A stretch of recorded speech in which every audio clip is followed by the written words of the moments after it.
the most important aspect of your career is going to be culture. I don't care how intelligent you are. I don't care how talented you are.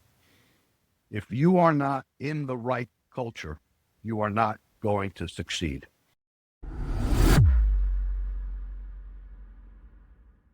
Hello, and welcome to Behind Numbers, the podcast where we look beyond the surface to uncover the stories and decisions that shapes today's leaders. I'm your host, Alessandro Cozzi, and today I'm joined by Frank, a transformative executive whose career spans global corporations, high-growth advisory work, and some of the most influential roles in the professional services. Frank has led multiple companies as CEO, managing organizations with billions in revenues and thousands of employees. His experience spans advisory, professional services, and global corporations, including Deloitte, Herbalife, and now being the CEO of Finaxstrure. Frank, welcome to Behind Numbers. Alessandro, my pleasure to be here and my pleasure to catch up with you once again. It is fantastic to have you here. And I would like to start with one that is more of a personal question, because it is obvious that out there are so many professionals, but not all of them are meant to be leaders. So I was thinking, was there a defining experience early in your life or career that made you realize that you wanted to lead companies? That's a very good question. And to answer it honestly, I'm not sure there was ever a moment when I made the decision that I wanted to be a leader. Okay. My mindset when I started my career was whenever I was given an assignment, I wanted to do that assignment to the very best of my ability. I don't care, how trivial someone may have viewed that assignment, they were going to get my very best. And as I continued my career and I continued with that mindset, I found out that I kept getting more and more assignments with much more difficulty. And I always wanted the most difficult assignments because I wanted to find out very quickly whether I had what it would take to succeed in that particular environment. And if I didn't, I want to know about it right away so I can move on somewhere else. I never wanted to survive. I always wanted to thrive. So that you were more that you were chasing it to see which were your limits, more than waiting for someone to give you that assignment to you or to give you that role or that title. Yeah, exactly. And I never waited for much in my life. If I thought I had the requisite skill sets to be successful in the next position or at another firm, I'm going to be proactive in pursuing that opportunity. I was never reactive and waiting for someone to come to me. If you're reactive, you may find out no one ever comes to you. That was not a route that I took. And that's just part of my personality. It's not good or bad. That's just how I was wired for the situation. How do you generally do it? Because when you enter inside a company, you will always have a boss and you will always report to that boss. So if you want to make some steps, it is quite hard because you do have that boss there. So how could you taking new leadership roles, or maybe taking also the role that your bosses were actually taking, or maybe that someone else was taking? How do you navigate inside those kind of situations? Whenever I was given an assignment by a boss, and I had bosses, but I never looked upon them as being a boss. I always looked upon, I have an opportunity to do my very best. And when I do my very best, it's going to make my boss look good. I get that. And that's part of what your assignment is when you work in a team environment. It's to make the team look good. It's to make the leader of that team look good. But as you excel consistently, people recognize what a great performer you are. So if you're my boss and you give me assignments, you have a boss too. And I'm doing a great job for you. It's going to come out. Your boss is going to recognize that Torelli's doing a great job. Now, Cozzi's doing real well too. But when I have another opportunity, it doesn't have to be I'm competing with you. I may get that other opportunity and you're staying in your position. So I get a boss position also. I've never focused on oh, I want this to be my next position. I always focused on whenever I was given an assignment, I'm going to do that assignment to the best of my ability. And most of the time, not always, most of the time, that gets recognized. Now, let me add one other feature. I have always gone through my career with the thought process that I'd rather beg for forgiveness than ask permission. That's nice. That's Yeah, nice. well, that's nice for some people. When you have that mindset, you better perform. Yes, true. Definitely true. And has it ever happened that you were feeling frustrated because even if you were doing your best and you were doing a top-notch work, but you were not getting where you wanted? Have I been frustrated at times? Absolutely. Have I worked for bosses who I thought were incompetent? Absolutely. I wouldn't work for an incompetent boss for long. I will tell you that in my experience, when someone is in a position that I had to answer to that individual, and that person was incompetent, that person didn't last very long. I tell people I'm not a political person, but I do have skills in that particular area. I'm just not particularly political.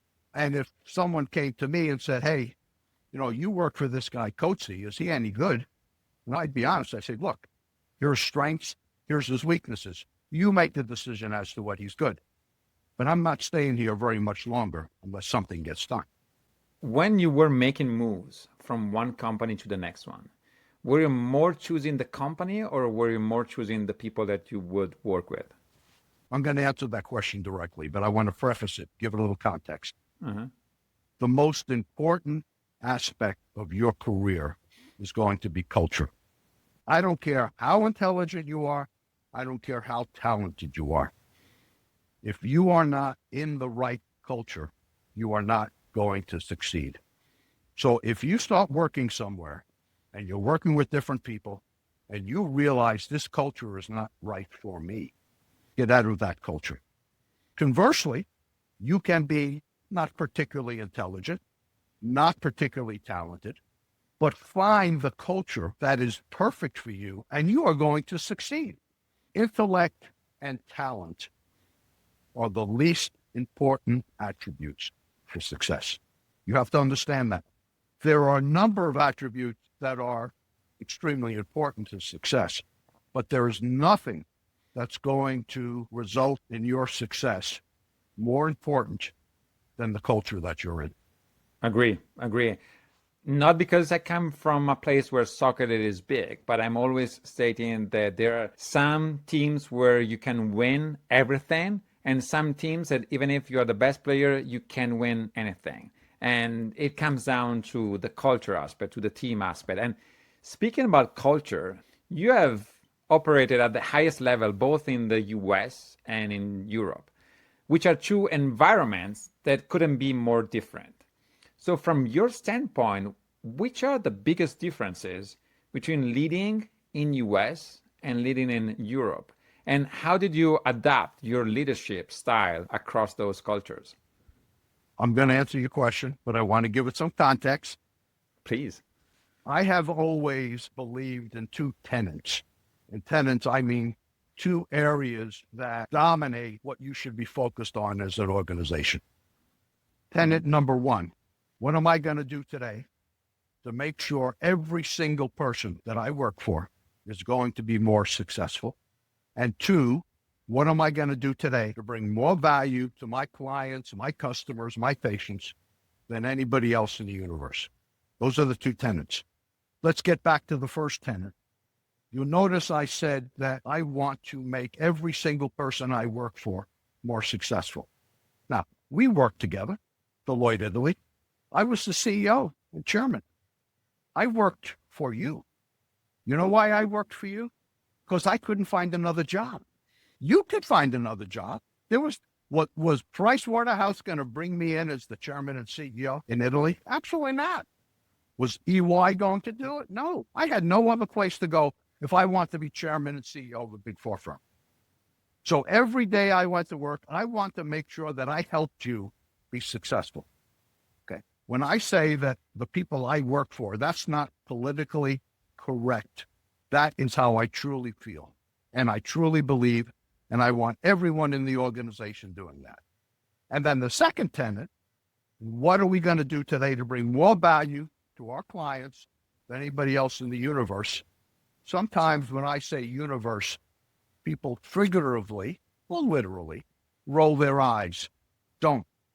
I want to be the most valuable resource to my clients. If my firm has value that I can bring to a client, I want to make sure that client is aware of that value. Because if I don't bring it, one of my competitors is going to bring it. And I want all 6,000 people at Deloitte, Italy, when I was there, thinking just like that. What am I going to do today to help make every single person successful? And what am I going to do today to bring more value to my client base than anybody else in my marketplace? What's the difference between managing in Europe and managing in the US? To me, there are two prime differences. Mm-hmm. In Europe, especially Italy, you had to listen more because Italians like to talk and Italians like to negotiate. In the US, you can come to a conclusion much quicker. That doesn't mean you didn't need collaboration in the US. That doesn't mean you didn't have to listen to people in the US. You did. But that gestation period for the Italians was much longer. And that is the biggest lesson I learned when I got to Italy, because I thought I could manage the Italians like I managed people in New York or I managed people in Los Angeles. And I couldn't. Not only did I have to listen to the Italians, I used to have to listen to the Italians fighting among each other. Okay. It was like a sport. And once I finally realized that was the culture, then I could sit back and enjoy and know that there had to be a certain amount of time that went by before we can make the decision, because you had to listen to what the Italian partners and the Italian professionals had to say. Whether you did what they want was not important to them, but listening to them was important. The other difference, and this difference is not, I would say, as interesting or amusing as the first difference, is that people in the U.S. believe that their definition of integrity and their definition of ethics should be the global definition, where people in Europe would say, no, just because you're American doesn't mean your definition of ethics and your definition of integrity is the right definition. Okay. Matter of fact, there are some things you do in the U.S. that we believe lack ethics and lack integrity. You know, and the people in the U.S. would say, well, no, that's not true. And so I had to be very careful at that line. I didn't want to bring my U.S. prejudices and my U.S. beliefs into Italy. And I learned a significant amount of working with you and our Italian colleagues. I learned a lot. I learned how to think differently. I learned that different people had different mindsets and different beliefs on different issues. I got brought up a certain way, and I think most people in the U.S. do. This is right, this is wrong. Then I tell people, if you really want to learn, you have to go to a different country where English is not the first language. I truly believe that an international assignment is critically important to folks who work in the U.S., critically important. And I think you have to immerse yourself in that international assignment. And that's not a 3-month assignment. Okay? It's got to be at least a 3-year assignment. And in my opinion, it has to be in a country where English is not the first language. Going to Australia, going to the UK, going to Canada may be to a degree an international assignment, but not a true international assignment. You go to Germany, you go to Italy, you go to France, you go to Spain. The culture is different. The language is different. Do you know how humbling it is to think you speak Italian and then end up in Milan and Rome on a train and hear people speaking Italian so quickly that you didn't understand the word that they said? That's humbling, especially for a CEO. So there were a lot of things involved in me getting acclimated to working in Italy, not just the people. Yeah, true. By the way, it is so nice to hear from someone that came from the outside, inside my country, inside my world, on how you do see us. And the more that you were talking, the more that I was realizing, well, all that is kind of true. Yes. Yes.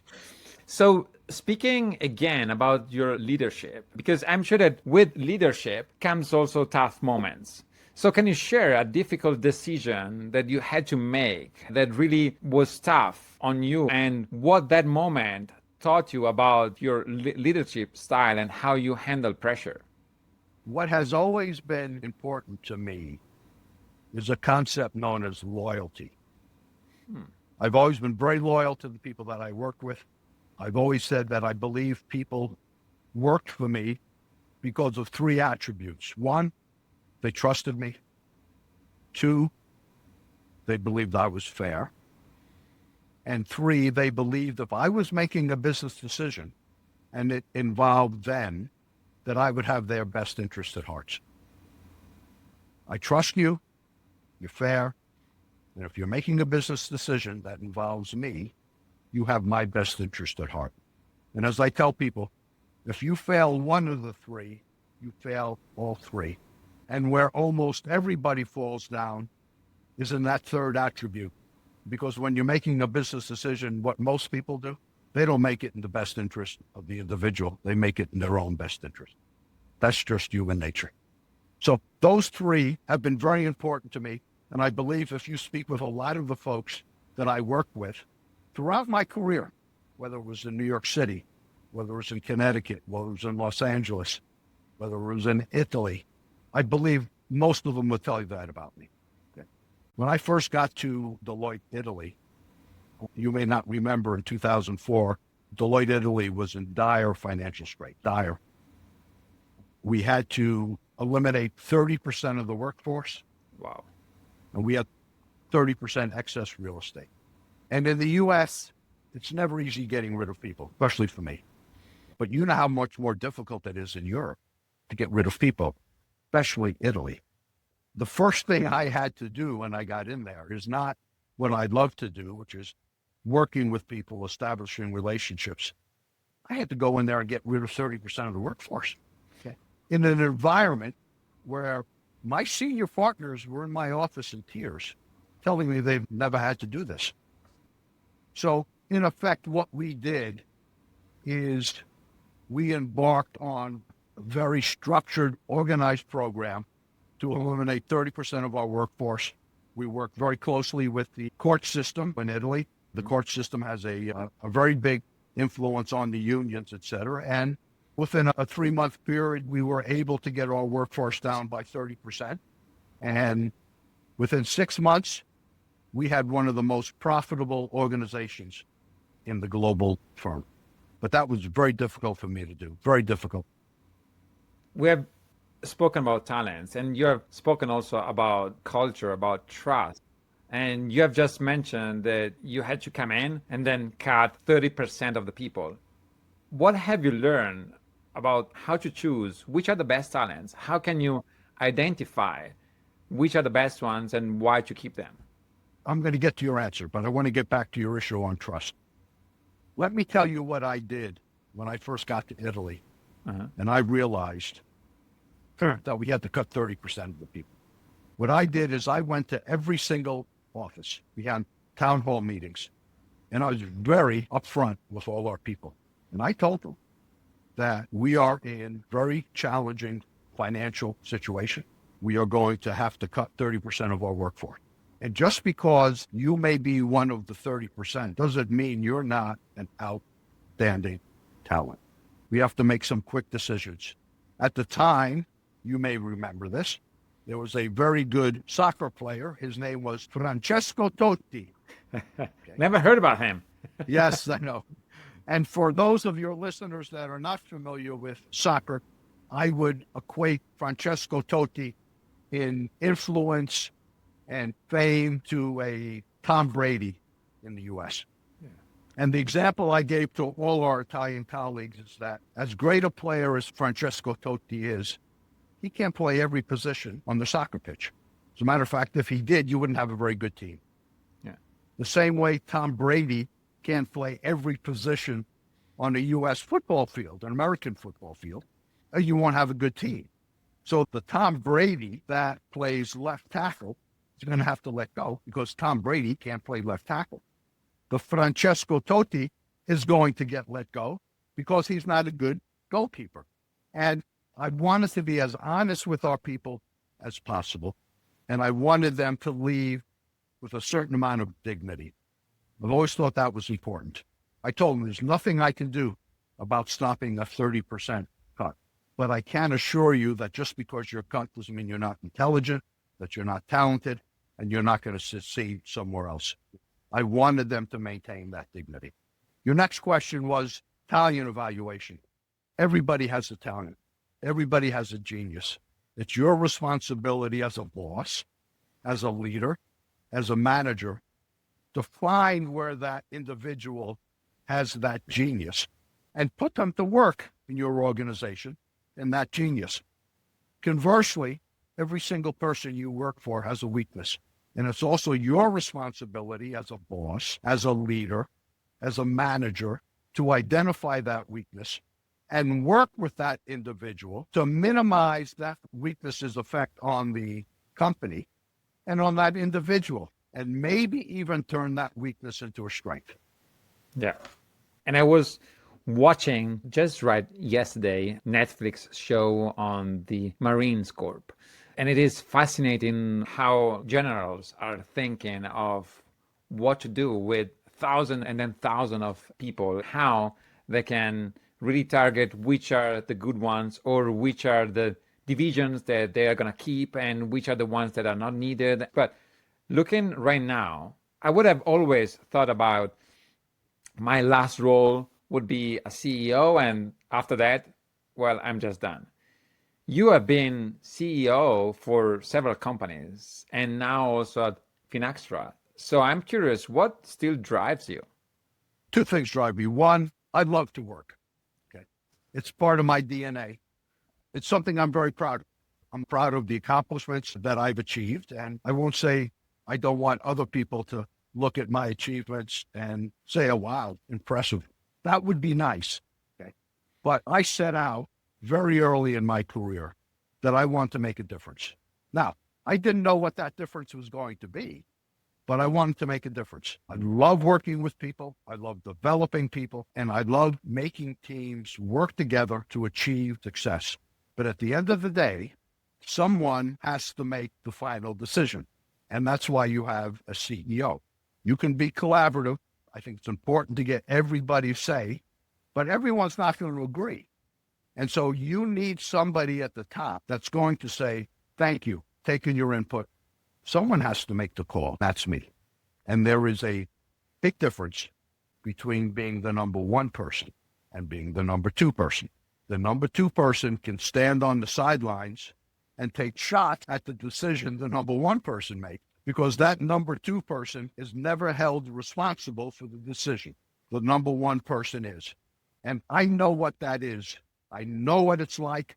I've made a ton of good decisions in my career, and I've made a ton of bad decisions in my career.